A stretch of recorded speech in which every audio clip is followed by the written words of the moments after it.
आज फिर एक बोरिंग सा दिन शुरू हुआ था। मैं अपनी उलझने लिए फिर से निकली थी, लेकिन रेत पे लिखे नामों की तरह मैं हवा हो गई, हमेशा हमेशा के लिए खो गई।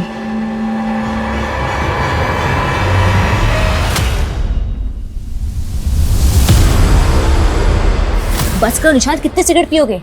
दिन ब दिन चेन स्मोकर बनते जा रहे हो। तुम मर जाने दो ना मुझे, वैसे भी कर्जे में डूबा हुआ हूं मैं। तुम्हें मेरी क्या पड़ी है? मुझे नहीं पड़ी निशांत, तुमने अपने गड्ढे ना खुद खोदे हैं। मैंने तुमसे कहा था इंडिया में डिटेक्टिव का कोई फ्यूचर नहीं, तुम्हें कर्ज लेकर डिटेक्टिव एजेंसी खोली। देखो निशांत, अब भी वक्त है, जॉब कर लो। तुम भी कमाओगे, मैं भी कमाऊंगी, दोनों मिलकर। सीधे रास्ते से पैसा नहीं कमाया जा सकता। देखो, अगर ये फेक मर्डर प्लान एग्जीक्यूट हो गया ना, तो पॉलिसी का इतना सारा पैसा आएगा। बस करो निशांत, मुझे लगा कल तुम नशे में थे इसलिए कुछ भी बोल रहे थे, लेकिन नहीं, तुम्हारा माइंड क्रिमिनल। उजाली, मैं तुम्हारा किसी क्राइम में साथ नहीं देने वाली हूं। ठीक है, मत दो साथ मेरा। अगर बीवी साथ नहीं देगी तो रखा क्या है जिंदगी में?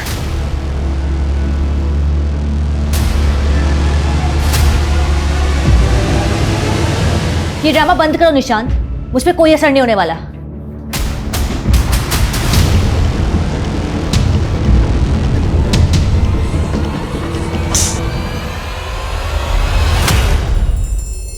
मैं वही हूं जो खो गई थी, न जाने कब से इस जहन्नुम में सिसक रही हूं। क्या कोई मेरा अपना मुझे ढूंढ रहा होगा, या मैं यूं ही इन अंधेरों में खो जाऊंगी?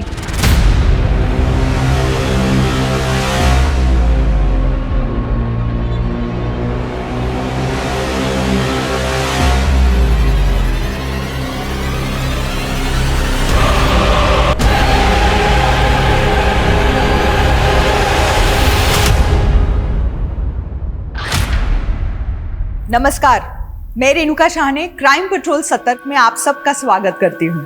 जिंदगी के जो रंग हैं वो रंग भी तभी दिखते हैं जब हम रोशनी में होते हैं। अंधेरों में तो हमें अपना साया भी नजर नहीं आता। ये घटना उन अंधेरों की है जो इंसानी सोच को गुनाह की काली पट्टी से ढक देती है। अच्छे विचारों के उजाले वहशी जुनूनियत से रौन दिए जाते हैं और हंसती खेलती जिंदगी खौफ से भर जाती है। ये वहशियत का ऐसा सिलसिला है जो गुजरते वक्त के साथ साथ एक विकराल रूप लेता जा रहा था, और गुनहगार ऐसे रूप में था जिसकी बुरी परछाई जिस पे भी पड़ती वो तबाह हो जाता, बर्बाद हो जाता।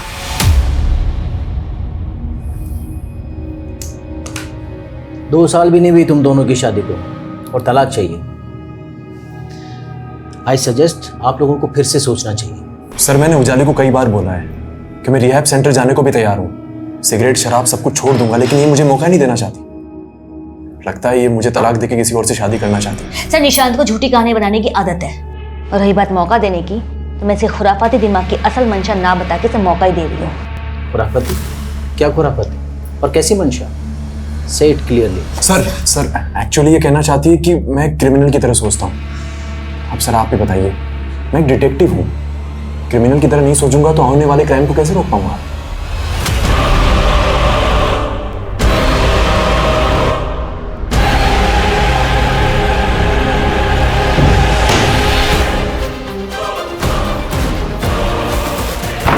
आना, आना, open the door. Dad.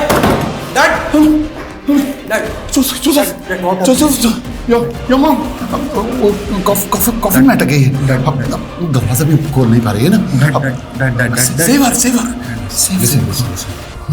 आपने मेडिसिन लिया? मेडिसिन लिया? ये देखिए, डोर बाहर से बंद है। डैड प्लीज, बाहर से बंद, प्लीज रिलैक्स। डैड कॉफिन कहाँ है? और तुम्हारी मॉम? डैड, आई नो कि आप मॉम को बहुत मिस करते हैं, लेकिन डैड मॉम 4 साल पहले मर चुकी है। She is no more. We have cremated her in graveyard. She is in peace now. No, वो कॉफिन में तड़प रही है। Dad relax, relax. मैं वापस लेकर आऊंगा उसे। मैं वापस लेकर आऊंगा। रिलैक्स, बैठिए। मैं वापस लेकर आऊंगा। डैड,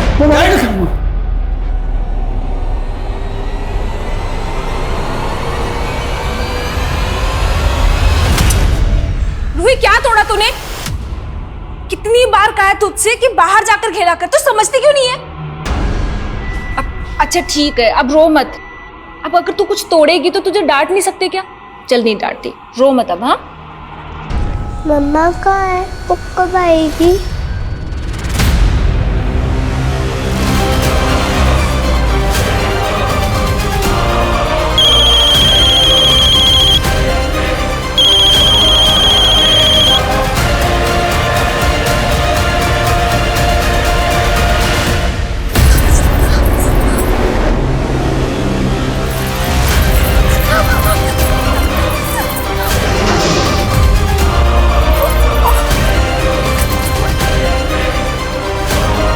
ये मेरा ही अक्स था, मेरे जैसी एक परछाई। इसके निशान दिख रहे थे, लेकिन मेरे निशान धुंधले पड़ चुके थे। भावना जी, एक दिन में 1000 पेड़ लगाने के बाद अब आपका अगला लक्ष्य क्या है? जी मैं तो उस दिन का इंतजार कर रही हूँ जिस दिन हमारे देश का हर एक नागरिक एक पेड़ लगाएगा, और तब हेडलाइंस होंगी, भारत में एक दिन में 1.5 अरब पेड़ लगवाए गए।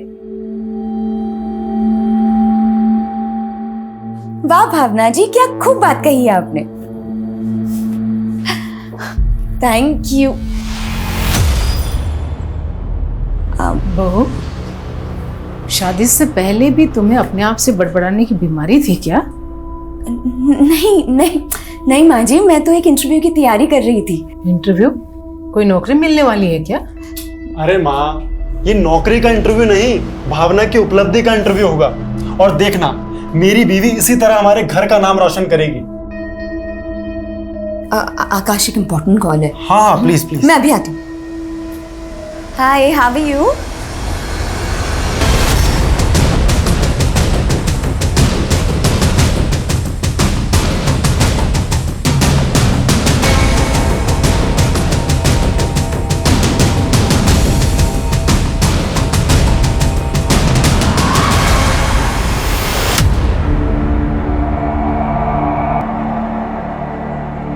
कत्ल से पहले रेप भी हुआ। आसपास चेक करो। यस सर, चेक करो वहां पे कुछ मिलता है क्या?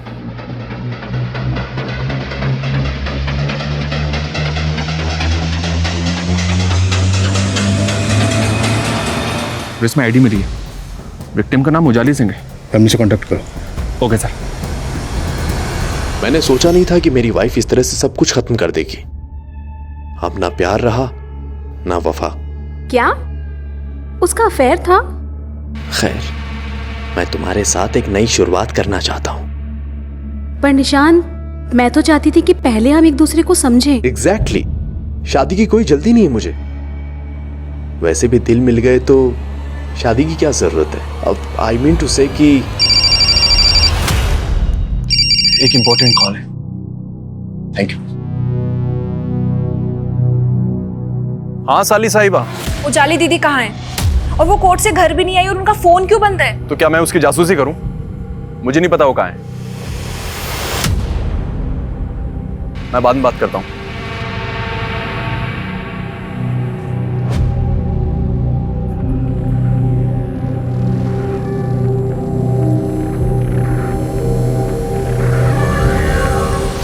रूही, मुझे ना ऑफिस के लिए निकलना है। वैसे ही तेरी मम्मा बोल के गई थी कि मैं तुझे अकेला ना छोड़ के जाऊँ, पर अब काम के लिए तो जाना पड़ेगा ना। तो एक काम करना, तू ना दरवाजा अंदर से बंद कर देना और किसी के लिए भी बाहर ना जाना, ठीक है? मम्मा कब आएगी मौसी? मम्मी आ जाएगी और तुम अब दरवाजा बंद कर लो और मम्मी के अलावा किसी और के लिए दरवाजा मत खोलना। दरवाजा बंद करो।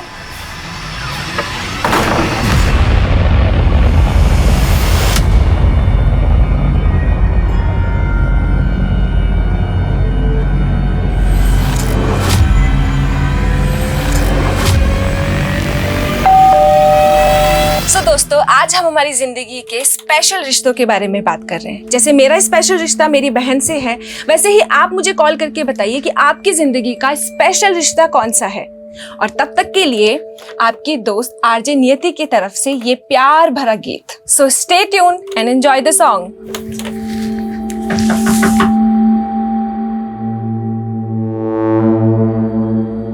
हाय नियति। Hi sir. कल से तुम्हारा ये शो हमें रिवाइव करना पड़ेगा। वेल कल से मैं तुम्हें आफ्टरनून वाला स्लॉट दे रहा हूँ और ये प्राइम टाइम वाला स्लॉट जोसेफ के शो को it's getting very popular day by day. But sir एक मौका तो दीजिए। डोंट वरी नियति, तुम अपना मॉरल डाउन मत करो, आफ्टरनून वाले स्लॉट पे मेहनत करो। We continue. डैड मैं लेट हो रहा हूँ। मॉम कॉफिन के अंदर है वो, सफोकेशन है ना। अंदर चल। तो वहाँ जाना है ना। हाँ हाँ बैठिए बैठिए मैं रेडी। बैठिए रिलैक्स रिलैक्स। ठीक है डैड।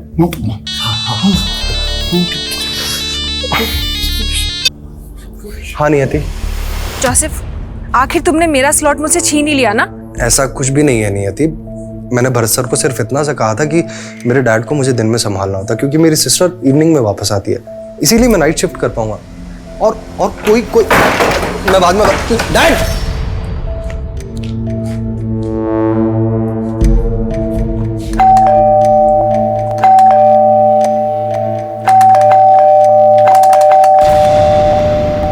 रूही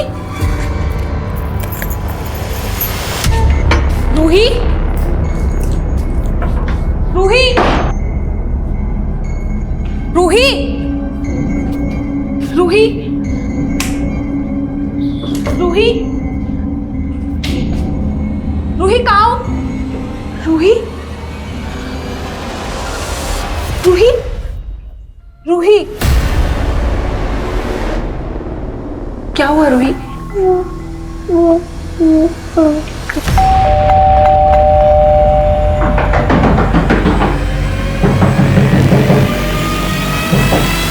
अंकल कौन अंकल?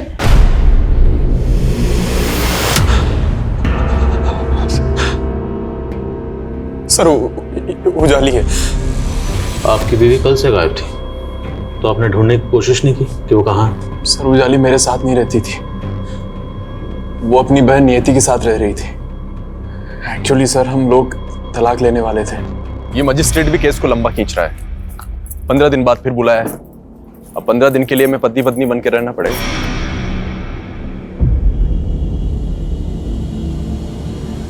हाँ नवीन।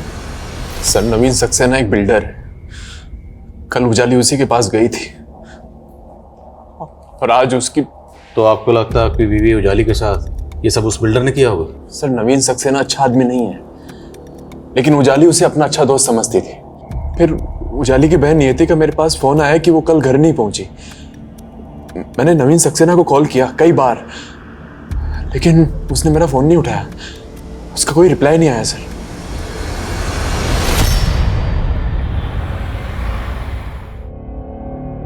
ये लीजिए।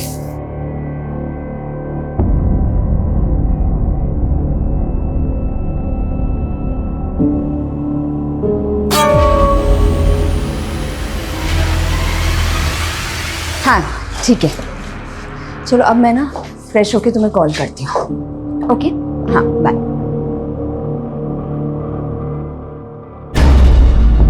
एक मिनट।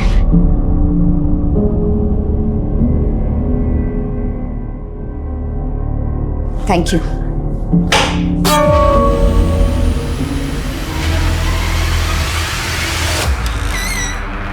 तू समझ नहीं रहा है बेटा, कहीं ये इंटरव्यू एक बहाना हो और वो किसी लड़के से मिलने गई हो। नहीं तो तुझे वो अपने साथ दिल्ली क्यों नहीं लेके गई? माँ आपका ना दिमाग खराब हो गया है। अरे भावना ऐसी नहीं है।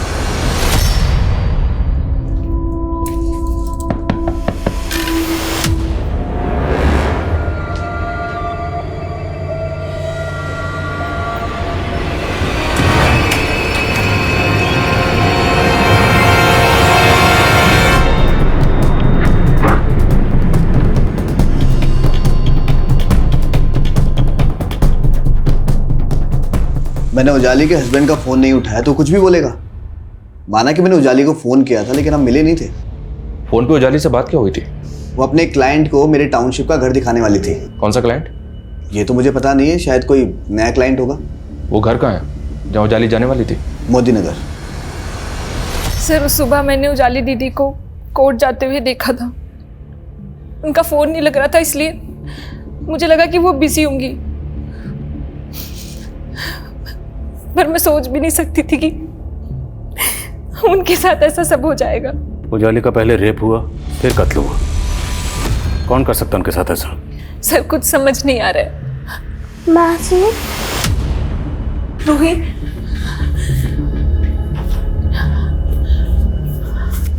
मम्मा कहाँ है मासी?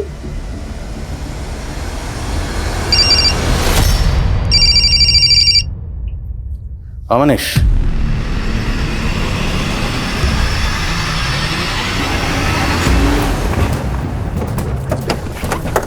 सक्सेना ने बताया था कि उस दिन उजाली अपने साथ एक क्लाइंट को लेकर यही घर दिखाने आई थी और उसकी लाश इस घर से तकरीबन आधा किलोमीटर दूर मिली थी।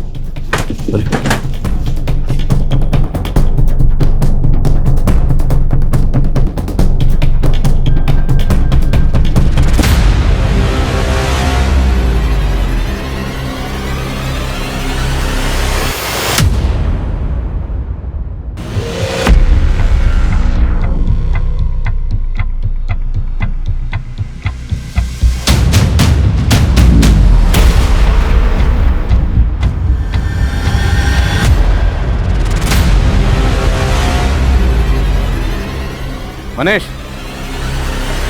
सर, ये ड्रैगिंग मार्क्स उसी तरफ जा रहे हैं जहां में उजाली की लाश मिली, तो पूरे चांसेस हैं कि उजाली का रेप और मर्डर यहीं हुआ हो। लेकिन सर, सक्सेना ने हमें ये नहीं बताया कि उजाली किस क्लाइंट के साथ यहाँ पे आई थी। आने जाने वाले रास्ते पर कोई सीसीटीवी नहीं है जिससे कंफर्म हो सके कि उजाली उस दिन किस क्लाइंट के साथ आई थी। उजाली की कॉल रिकॉर्ड चेक करो, पता करो कौन था जो उस दिन उसके साथ यहाँ पर आया था। देखे तो सही, कहीं ये सक्सेना में घुमा तो नहीं रहा। ये घड़ी, ये कपड़े, ये चश्मा, मैंने पूरा अपने आप को आपकी तरह से डाल दिया और अब आप मुझसे कन्नी काट रहे हो। शुक्र मना तेरी गर्दन नहीं काटी मैंने। सर आप क्या बोल रहे हैं? अरे आपके कहने पे तो मैंने अपना सारा काम धाम छोड़ दिया और आप मुझे आप काम देने से मना कर रहे हैं। तेरा काम तमाम होने वाला था भिख मंगे, मरने वाला था तो गनीमत समझ बच गया। हट यहाँ से।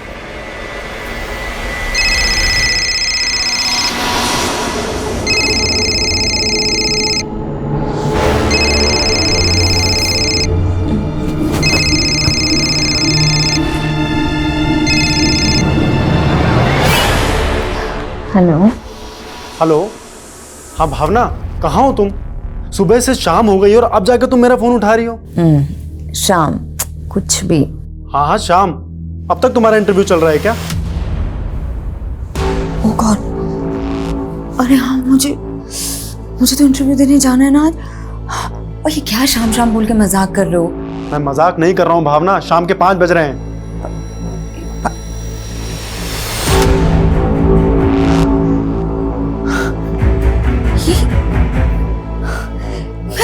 मैं अभी तक सो रही थी। क्या मतलब तुम ये कह रही हो कि तुम कल रात से लेकर अभी शाम के 5 बजे तक सो रही थी? आकाश, मुझे कुछ समझ नहीं आ रहा है कि क्या। मैं कॉल करती हूँ तुम्हें। हाँ, कॉल करती हूँ मैं तुम्हें।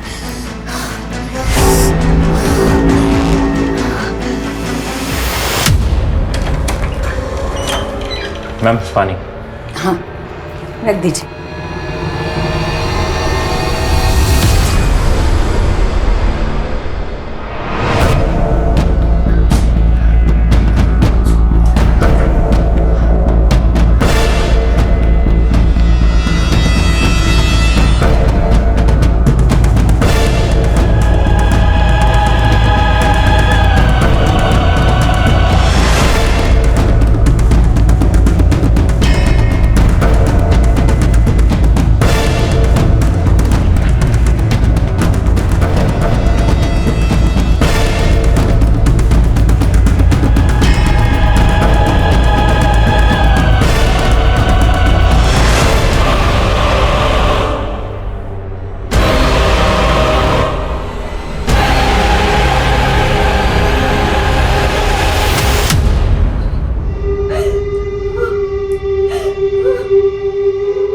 सर, उजाली का फोन 7 सितंबर को मोदी नगर में बंद हुआ था।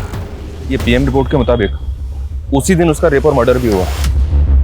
लेकिन उस दिन उसके सीडीआर में ऐसा कोई नंबर नहीं मिला है जो उसके किसी प्रॉपर्टी क्लाइंट का हो। तो ये बिल्डर सक्सेना झूठ बोल रहा। और एक अजीब बात, उजाली के पति निशांत ने बताया कि उजाली और सक्सेना दोस्त थे, लेकिन उसने ये नहीं बताया कि उजाली उसके साथ काम भी करती थी।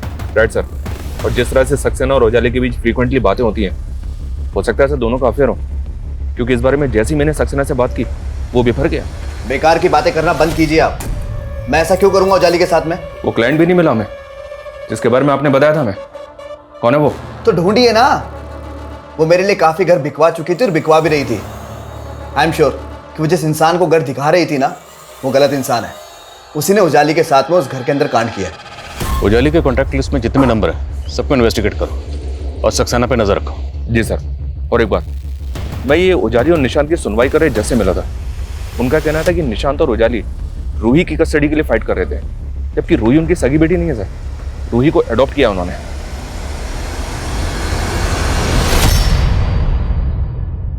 पापा, मेरी दोनों माँ मुझे छोड़ के चली गई।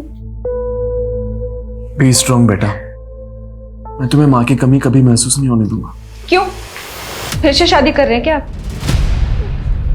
नियति छोटी बच्ची, इसके सामने सोच समझ के बोला करो। कहाँ लेकर जा रहे हैं आप इसे? अपने साथ लेके जा रहा हूँ। ये कहीं नहीं जाएगी। क्यों नहीं जा सकती? मेरी बेटी है ये। आप ना ये ड्रामा बंद कीजिए और आप निकलिए यहाँ से। और रूही,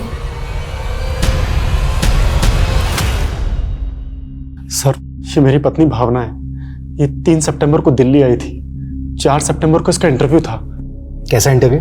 सर ये नहीं पता क्योंकि जिस होटल में वो ठहरी थी वहां उसके साथ रेप हो गया। रेप? आपकी बीवी के साथ? किसने किया? सर उसने फोन पे बताया था कि किसी होटल वाले ने उसके साथ। नहीं आकाश, मैं इन्हें छोड़ूंगी नहीं छोड़ूंगी। मैं पुलिस के पास जा रही हूँ। नहीं, मेरी बात सुनो भावना, तुम वहां अकेली हो। अरे वहां किसी ने कुछ तुम्हारे साथ नहीं। भावना मेरी बात सुनो, तुम एक काम करो, फटाफट वहां से चेकआउट करके जयपुर आ जाओ। लेकिन सर वो लौट कर आई ही नहीं। सर मुझे तो लगता है कि किसी होटल वाले ने उसके साथ। सर मैं मानता हूं कि मैं और उजाली रूही की कस्टडी के लिए कोर्ट में केस लड़ रहे थे, लेकिन क्या? बोलो। अब इस लेकिन का जवाब तुम्हें देना है कि तुम्हारी बीवी उजाली तो इस दुनिया में रही नहीं। शादी को महज 2 साल हुए थे। 10 साल की बच्ची को अडॉप्ट किया। कहाँ से अडॉप्ट किया? सर वो हमारी कॉमन फ्रेंड थी, नगमा।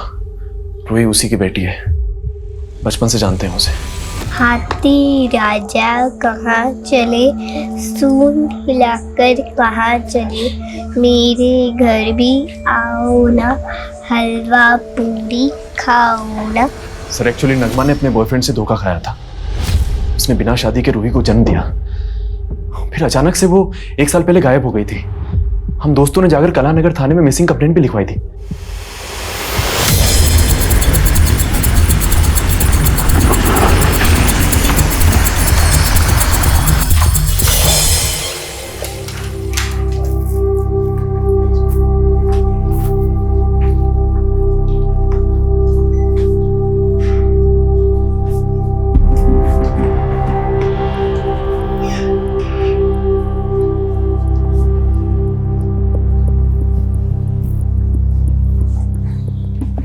कॉरिडोर की सीसीटीवी फुटेज दिखाओ। सर इस कॉरिडोर में सीसीटीवी नहीं है और हमने कहा ना यहाँ ऐसा कुछ नहीं हुआ। सर जिस दिन भावना ने चेक इन किया था मैंने तब की सीसीटीवी चेक की, उसमें कुछ अटपटा लगा। सर ये आदमी 3 तारीख को यहाँ आया था और सर जब भावना होटल से चेकआउट कर रही थी तब ये फुटेज में जाते हुए दिख रहा था। कौन है ये आदमी? सर गेस्ट ही होगा, 1 मिनट चेक करके बताता हूँ। मैं नगमा मिसिंग केस की फर्स्ट स्टडी कर रहा था। नगमा 1 साल पहले गायब हुई और नगमा का फ़ोन भी मोदी नगर वाले हाईवे के पास ही बंद हुआ और वहाँ के एक सीसीटीवी में नगमा आखिरी बार एक सफ़ेद कार में जाते हुए दिखी थी और उसके बाद नगमा कभी नहीं मिली। नगमा मिसिंग केस का प्राइम सस्पेक्ट था उसका बॉयफ्रेंड सागर। सागर ने पूछताछ में कबूल किया था कि रूही उसी की बेटी है और उसने कोर्ट से उसकी कस्टडी की डिमांड भी की थी। इस नगमा मिसिंग केस और रूही की कस्टडी में कई ऐसे राज दफन हैं, इनका सामने आना ज़रूरी है। मेरी बेटी ही मेरी जिंदगी थी और मेरे बिना उसका कोई नहीं था। रूही के लिए मैं कुछ भी कर सकती थी और उसी के लिए मैं ये खतरा मोल लेने जा रही थी।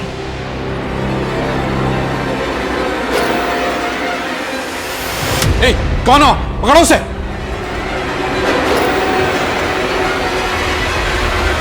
सर नगमा को लेकर मैं पहले भी साफ कह चुका हूं कि वो सिर्फ एक काला अतीत थी मेरा, एक ऐसा अतीत शायद मरते दम तक मेरा पीछा नहीं छोड़ेगा।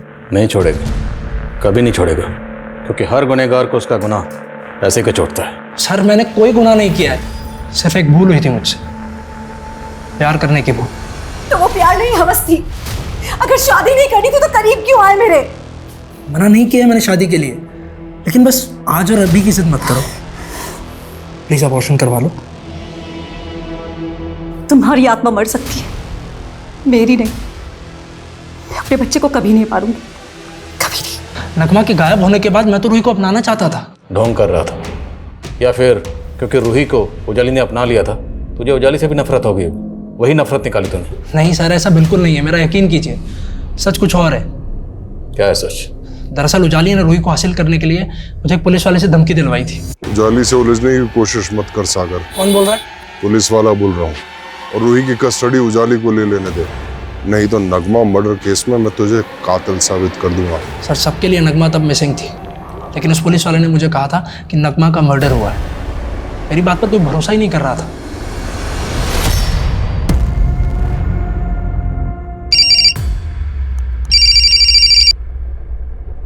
हेलो, कौन? अगर चाहते हो ये फोटोज मीडिया में ना जाए तो मुझे 1.5 करोड़ दे दो। कौन बोल रहा है? तेरा बाप पैसे का इंतजाम करता है या फिर? मैं पैसे देने के लिए तैयार हूँ, पर कहाँ आना है, किधर आना है, ये बता दीजिए। डिवोर्सी होते हुए मैंने तुमसे शादी के लिए इसलिए हाँ कहा था क्योंकि तुमने कहा था कि तुम्हारा कोई बच्चा नहीं है, और अब तुम कह रहे हो कि तुम्हारी 10 साल की बेटी है। स्वाति, मैंने उसे पैदा नहीं किया, लेकिन पालना पड़ेगा कुछ टाइम के लिए। तुम मेरे तो एक काम करो, कोई और माँ ढूंढ लो उसके लिए।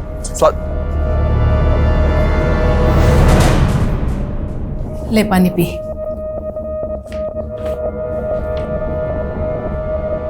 ये रेप वेप की कहानी सब नाटक है बेटा, पक्का वो किसी लड़की के साथ भाग गई।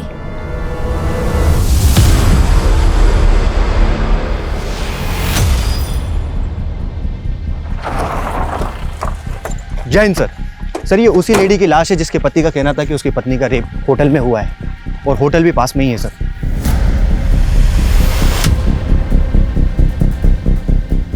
भावना की बॉडी यहाँ है, और वो आदमी बलबीर जो भावना के सामने वाले रूम में ठहरा था, वो भावना से पहले होटल से बाहर निकला।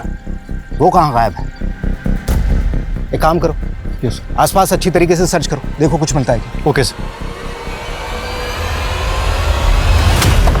अरे आइए ना सर, ये नियति की पड़ोसी है, और इनका कहना है कि एक आदमी अक्सर नियति से यहाँ लड़ाई किया करता था। कौन था वो आदमी? सर मैं उस आदमी को तो नहीं जानती, लेकिन वो शक्ल से गुंडा लगता था सर। कहाँ है वो? अरे कहाँ घुस जा रहे हो? कहाँ है वो? बुलाओ उसको। कौन चाहिए? नियति। वो घर पे नहीं, जो बात करनी मुझसे करो। उसको बोलना अगर मेरा पैसा टाइम पे नहीं मिला ना तो अगली बार बात करने नहीं आऊंगा ऐसे। इस तेरी बेटी है ना, इसको उठा के लेके जाऊंगा अब मैं, समझी? निकल यहाँ से, निकल यहाँ से। बताता हूँ मैं तेरे को, साली धक्का मारती है। सर आप किस आदमी की बात कर रहे हैं? उजाली दीदी ने तो मुझे ऐसे किसी आदमी के बारे में नहीं बताया था। आपकी पड़ोसन का कहना है कि वो आदमी आपके लिए यहाँ पर आया था और रूही को उठाने की बात कर रहा था, और आप कह रही हैं कि आपको ऐसे किसी आदमी के बारे में कुछ नहीं पता। सर मैंने बताया ना आप लोगों को, ऐसा कुछ हुआ ही नहीं था। तुम्हारा कहना है कि तुम्हारी बीवी ने कॉल करके तुमको बताया था कि उसके साथ में रेप हुआ था, लेकिन पोस्टमार्टम रिपोर्ट में ये कंफर्म नहीं हुआ है कि उसके साथ में रेप जैसा कुछ हुआ होगा। क्या बात कर रहे हैं सर? भला भावना मुझसे क्यों झूठ बोलेगी? उसने तो तुमको ये भी नहीं बताया था कि वो कहाँ पर इंटरव्यू देने वाली है। कहीं ऐसा तो नहीं है कि तुम हमसे कुछ छुपा रहे हो? सर मैं आपसे सच कह रहा हूँ, मैंने आपसे कुछ नहीं छुपाया है। सुंदर, ये डिटेक्टिव निशान किसी सुंदर की जासूसी कर रहा है? या सर, हमारे ऐसा ही अमर ने निशांत को एक मंदिर के बाहर एक फूल वाले से सुंदर के बारे में पता करते हुए देखा था।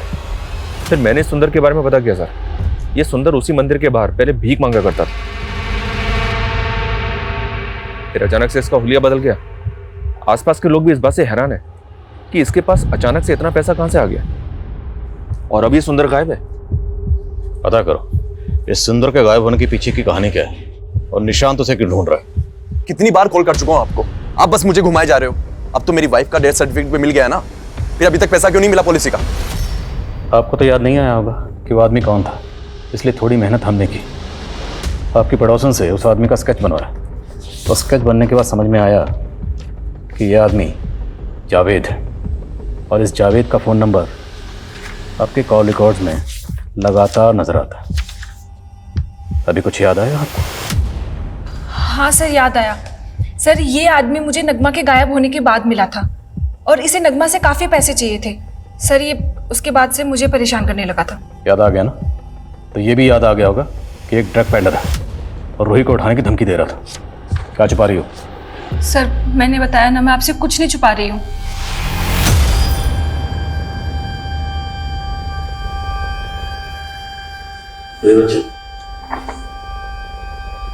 इसे बाहर से देखो।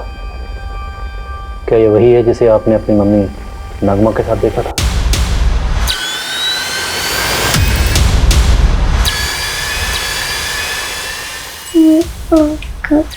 अच्छा रूही, ये बात ना तुम किसी से मत बताना, ओके?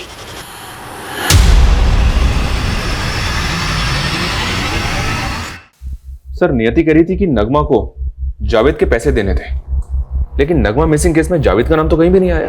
अब सवाल यह है कि नगमा को जावेद के किस चीज़ के पैसे देने थे, क्योंकि जावेद एक ड्रग पेडलर है। और एक बात, नगमा के गायब होने से एक दिन पहले इन सब दोस्तों ने मिलकर एक रेप पार्टी की थी जोसेफ के घर पर।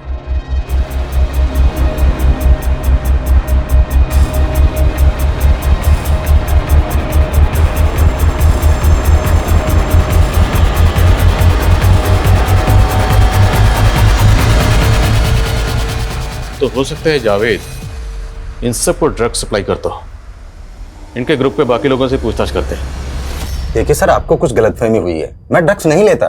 अच्छा, लेकिन हमने तो सुना है कि पहले आप और आपके दोस्त नियति, नगमा, उजाली, निशान, जोसेफ ये सब मिलकर पार्टीज किया करते थे। हाँ, हम गेट टुगेदर करते थे, लेकिन हमने कभी ड्रग्स नहीं ली। अगर तुम लोग पार्टी में ड्रग्स वगैरह नहीं लेते थे तो जावेद, जो कि एक ड्रग पेडलर है, वो नियति और उजाली के टच में क्यों था? सर हम लोग ड्रग्स नहीं लिया करते थे।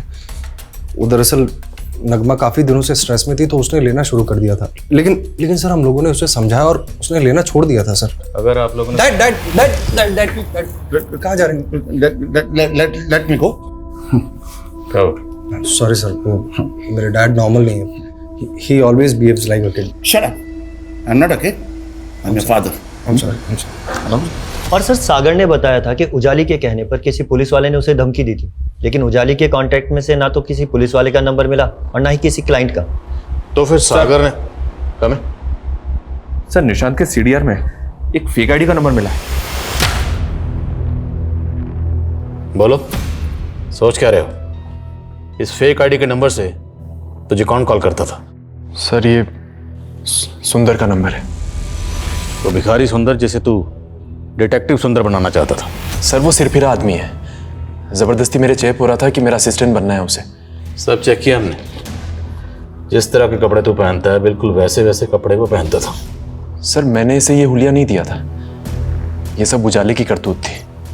कैसी करतूत? सर एक्चुअली वो मेरा फेक मर्डर प्लान कर रही थी। अगर ये फेक मर्डर प्लान एग्जीक्यूट हो गया ना तो पॉलिसी का इतना सारा पैसा आएगा। बस करो निशान, मुझे लगा कल तुम नशे में थे इसलिए कुछ भी बोल रहे थे, लेकिन नहीं, तुम्हारा माइंड क्रिमिनल। उजाली, मैं तुम्हारा किसी क्राइम में साथ नहीं देने वाली हूं। सर वो मेरी जगह सुंदर को मार के मुझे गायब करना चाहती थी ताकि पॉलिसीज का सारा पैसा उसको मिल जाए। मैंने सर उसे मना भी किया कि ये ठीक नहीं। तूने उसे मना किया क्योंकि तूने खुद प्लान कर रखा था। अब तेरा किया धरा सामने ना आए इसलिए तूने उसका रियल मर्डर प्लान किया, और उजाली के नाम पे जितनी पॉलिसी थी वो सब तुझे मिल चुका है। नहीं सर ये सच नहीं है। सर मुझे तो उल्टा उस सुंदर पर शक है। उसको इस प्लान का पता चल गया होगा, उसी ने उजाली को मारा होगा सर, और इसीलिए मैं उसे ढूंढ रहा हूँ। प्राइवेट डिटेक्टिव निशांत ये कह रहा था उसने अपना फेक मर्डर प्लान किया था जिसमें सुंदर उसका मोहरा था, लेकिन वो मोहरा अब कहाँ गायब था? और उजाली, वो किसका मोहरा बनी? उजाली के रेप और मर्डर के पीछे आखिर क्रिमिनल की क्या खुराफात छिपी थी? और नगमा पिछले 6 महीनों से कहाँ गायब थी? वहीं दूसरी ओर भावना मर्डर केस भी अजीब सी पहेलियों और रहस्यों से भरता जा रहा था। तुम बोल रहे थे कि तुम बलबीर को नहीं जानते, जबकि वो तुम्हारे ही गांव का रहने वाला है। और सरिता जी, आपके सीडीआर में भी बलबीर का नंबर मिला है। सर मैंने कुछ नहीं किया, जो भी किया है माँ ने किया है, माँ की गलती। सर वो अपने पति को लिए बगैर दिल्ली चली गई और मुझे पूरा शक था उस पर। वो मेरे बेटे को धोखा दे रही थी, पर मेरा बेटा है कि किसी की सुनता ही नहीं। इसीलिए मैंने बलबीर को उसके पीछे लगाया था, उस पर नजर रखने के लिए। और उसने मुझे बताया भी था, भावना के कमरे से एक लड़का भागा था। कौन लड़का?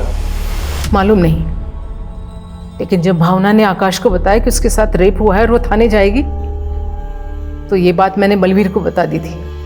और वो डर के भाग गया। डर के भाग गया या भावना को मार के भाग गया? सर हमें नहीं मालूम, हम सच कह रहे हैं। सर ना अभी तक सुंदर की कोई लीड है और ना ही जावेद की। तो कर क्या रहे हो? ढूंढो दोनों को। जी सर, ठीक है। सर, जिस फेक आईडी के नंबर से निशांत को फोन आता था उसका IMEI नंबर ट्रेस किया। वो फोन नगमा का है। तो निशांत को उस नंबर से नगमा कॉल करती थी। कुमार, बहुत घुमा लिया जासूस साहब, अब सच बोल दो वरना उल्टा लटकाऊंगा। सर मैं नगमा की हेल्प कर रहा था बस। उसे जॉब की ज़रूरत थी और मुझे अपनी इन्वेस्टिगेशन के लिए एक लेडी की ज़रूरत थी बस सर। इसलिए मैंने उसे एक फेक आईडी का नंबर दिया। एक स्वरूप जोशी नाम का बिजनेसमैन था, उसकी जासूसी कर रही थी वो। स्वरूप की वाइफ को उस पर डाउट था कि वो किसी औरत को अपने फार्म हाउस पर ले जाता है और इसी के लिए नगमा उसकी जासूसी कर रही थी। इसी बीच नगमा ने उसे एक हथियारों की डील करते हुए देखा। हमारे पास कुछ सबूत आ गए थे सर और मेरे ऊपर बहुत कर्जा भी था। तो मुझे लालच आ गया कि अपना सारा कर्जा निकल जाएगा और मैंने उसे ब्लैकमेल करना शुरू कर दिया। मुझे तुम्हारे इस क्राइम में तुम्हारा पार्टनर नहीं बनना है। मैं जा रही हूँ पुलिस के पास। नगमा नगमा नगमा, मुझे बात सुनो नगमा, समझने की कोशिश करो। क्या समझने की कोशिश करूँ? तुमने कुछ और कहा था, तुम ये सब कर रहे हो? मेरी बात समझो, हमारा कुछ नहीं बिगड़ेगा, सब कुछ मैटर मैं सॉल्व करूंगा।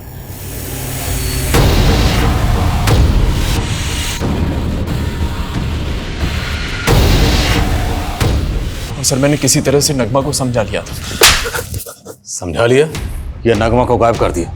और जब उजाली को इसके बारे में पता चला तो उसे भी? नहीं सर, मैंने ऐसा नहीं किया सर। नगमा को स्वरूप ने गायब किया होगा, मुझे उस पर डाउट था। लेकिन अगर मैं कलानगर थाने जाकर ये बताता तो वो लोग मुझ पे डाउट करते बस सर। लेकिन मैं यकीन के साथ कह सकता हूँ कि स्वरूप ने ही नगमा को गायब करवाया था और उजाली को उस सुंदर ने मारा है सर। सर ये बिल्डर नवीन सक्सेना भावना नाम की एक लड़की के रेप और मर्डर केस में दिल्ली पुलिस के रडार में भी आया है। भावना का रेप और मर्डर हुआ 5 सितंबर को और उजाली का 7 सितंबर को। तो भावना का सक्सेना और उजाली से क्या ताल्लुक? सर उजाली सक्सेना की जिस टाउनशिप के घर बिकवा रही थी वो टाउनशिप कई सारे पेड़ों को काट के बचाई गई थी। भावना ग्रीन इंडिया मूवमेंट से जुड़ी थी। भावना ने सक्सेना के ऊपर केस भी किया था। सर माना कि भावना ने मेरे खिलाफ कंप्लेंट की थी, लेकिन सर मैंने ऐसा कुछ नहीं किया। मैं उसे क्यों मारूंगा? भावना को 3 सितंबर को दिल्ली आने का इनविटेशन भेजा गया था और जिस ईमेल के जरिए वो इनविटेशन भेजा गया वो ईमेल तुम्हारे ऑफिशियल डोमेन से क्रिएट की गई थी। सर भावना को दिल्ली बुलाने का आइडिया उजाली का ही था। नवीन, मैंने भावना से सेटलमेंट की ट्रिक निकाल ली है। उस सोशल वर्कर को फेमस होने का बहुत शौक है। मैंने उसे गोली दी है कि मैं उसके सोशल वर्क को ग्लैमराइज कर दूंगी, रेडियो पे उसका एक इंटरव्यू करवा दूंगी। इसके बदले वो केस वापस ले लेगी और हमारे टाउनशिप पे घर बिकने शुरू। ये सब कुछ सर उजाली अरेंज कर रही थी, लेकिन सर मुझे ये अंदाज़ा ज़रूर हो गया था कि जो भावना का जो रेडियो पे जो इंटरव्यू का प्रोग्राम था ना, ये उजाली की बहन नियति ने अरेंज करवाया होगा। सर ना ही तो मैं किसी भावना को जानती हूँ, ना ही मैं किसी लड़की का अपने शो पर इंटरव्यू लेने वाली थी।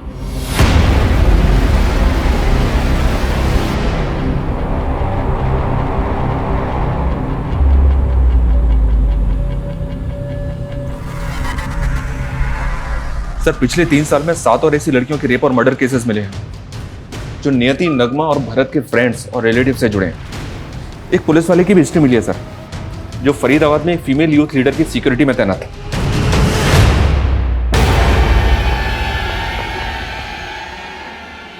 उसी दौरान उस फीमेल यूथ लीडर का रेप और मर्डर हुआ। उसके बाद उस एएसआई को सस्पेंड कर दिया गया। है कौन ये एएसआई? घाट घाट का पानी पिया तूने जोसेफ। रेडियो जॉकी से पहले पुलिस का एग्जाम पास किया और उससे पहले होटल में जॉब, और उसी होटल में तुमने 3 सितंबर को भावना को बुलाया था और रूम नंबर 303 के बलबीर सिंह ने तुझे वहां आइडेंटिफाई किया। मार लो और मार लो। मेरी मॉम भी मुझे ऐसे ही मारा करती थी, क्योंकि 16 की उम्र में मैंने सिगरेट पीना शुरू कर दिया था और 22 का होते ही ड्रग्स। और ड्रग्स खरीदने के लिए मैंने अपनी मॉम का सोने का नेकलेस बेच दिया और वो मार मुझसे सहन नहीं हो पाई। और फिर मैंने क्या किया पता है? मैंने अपनी मॉम को जिंदा ही कॉफिन में बंद कर दिया। मेरे डैड थे, उनकी बात पे किसी ने बिलीव ही नहीं किया। सबको ये लगने लगा कि मेरे पागल बाप की वजह से मेरी मॉम हम सब लोगों को छोड़कर चली गई। और फिर नशे के लिए मैंने और जॉब्स करना शुरू किया, पुलिस एग्जाम क्लियर किया और एसआई बन गया। नशे की लत मुझसे छूट नहीं पा रही थी, और कोई ऐसी लड़की भी तो नहीं मिली ना जिसके साथ मैं सेटल होके शादी करके अपना घर बसा सकूं। मैं जब भी नशा करता था ना तो मैं सेक्स के लिए पागल हो जाता था, और 3 साल पहले मैंने ड्यूटी पर भी नशा कर लिया।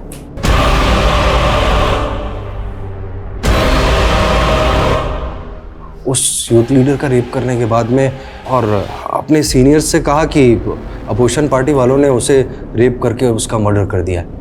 मेरा बयान तो ले लिया गया, लेकिन कुछ दिनों बाद मुझे सस्पेंड कर दिया, और फिर नियति की सिफारिश से मैं रेडियो जॉकी बन गया।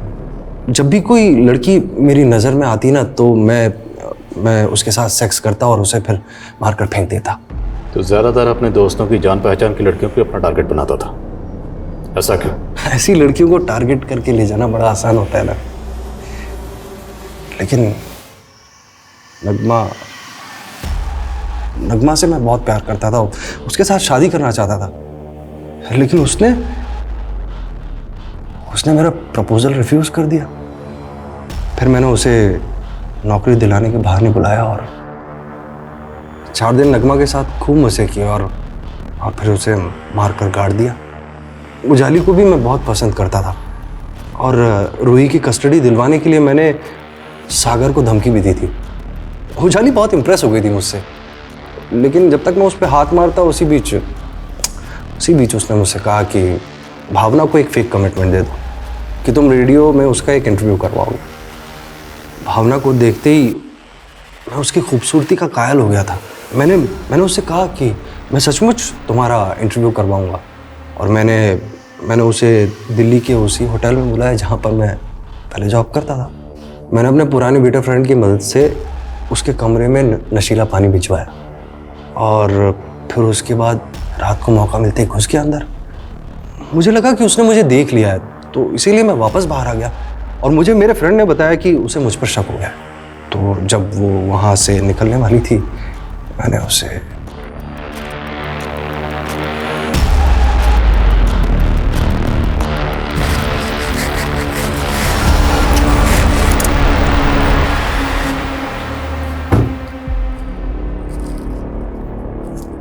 यूसुफ, ये कहाँ ले आए? तुमने तो कहा था कि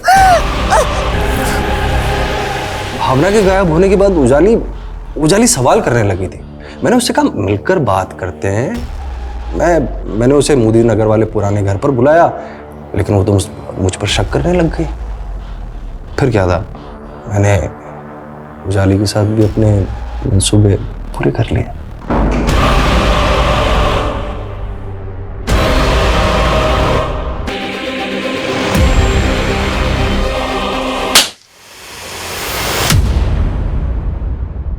न्यूरो साइंटिस्ट पॉल मकलीन के अनुसार इंसानी दिमाग 3 हिस्सों में बटा होता है।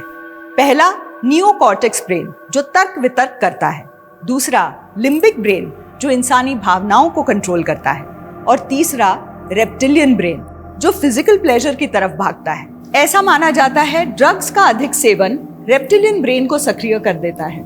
फिर नियोकॉर्टेक्स और लिम्बिक ब्रेन रेप्टिलियन ब्रेन के इशारे पे चलते हैं। इंसान के जज्बात, तर्क वितर्क, सोचने समझने की शक्ति क्षीण हो जाती है और वो हैवान जैसा बर्ताव करने लगता है। जोसेफ इसका जीता जागता उदाहरण है। उसके आसपास रहने वाले लोगों ने कभी कल्पना भी नहीं की थी कि उसके अंदर ऐसा वहशी छिपा था जो 3 सालों में 10 मासूम महिलाओं की जिंदगी निगल गया।